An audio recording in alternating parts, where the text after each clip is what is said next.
I'm wondering if you can make the connection now between creativity and times in your business when maybe you're doing something that doesn't seem creative, like strategic,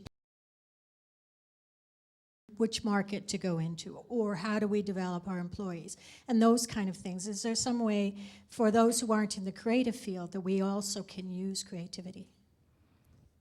Randy? Sure, I'll start.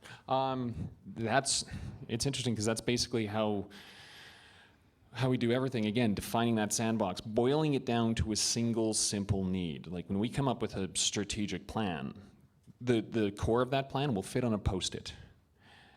And then how you implement that is where the creativity kicks in. So it's really, I mean, we play the 4-year-old and ask why. Why this? Why this? Every question that comes up, we ask why until we get to that annoying, I don't have a good answer. The very next one will be really, really insightful. And then we boil that down. And now the creativity comes in. Okay, we know that we work in the Winter City Initiative, for instance, and in the social media. And we boiled the concept down to you can't change the weather, but you can change how you feel about it. We'll show you how. Boom, that fits on a Post-it. Now, how do we show you how to change your thinking about weather? That's when the creative doors open up, and that's when you can look at the things, and that's when you can create a lens for yourself to look at every idea that's out there and measure it and try it and play with it. So the more you try and nail down what you're actually trying to accomplish, and the more simpler you get it, the easier it is to then be creative with that as a jumping point. And pretty much everything we do, at least in my organization, goes through that process. Glenn, I'd like you to try to answer that in the context of building Spark. You've had to solve a whole bunch of business process problems, how to scale, how to train employees, how to have quality control. So can you answer it through that lens? Yeah, I'm trying to think of, for a lot of those things, what we'll do is we will do a brainstorm. So like I'll meet with 1 or 2 other people. We don't usually do the whole crew, because it's usually better with the smaller.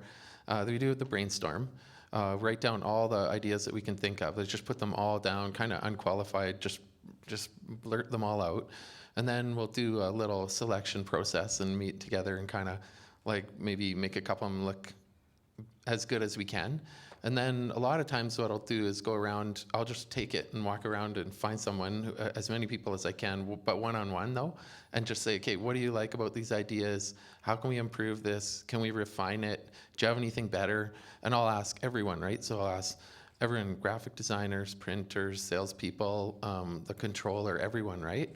And then usually out of all those people, there's a few good ideas of and then we'll take that and then say, okay, we're going to implement this as a process. And then, I mean, that for me becomes sometimes the boring part is the implementation, because then it's just like, hey, we just got to stick to this like crazy for the next year or 2, right? And just don't deviate.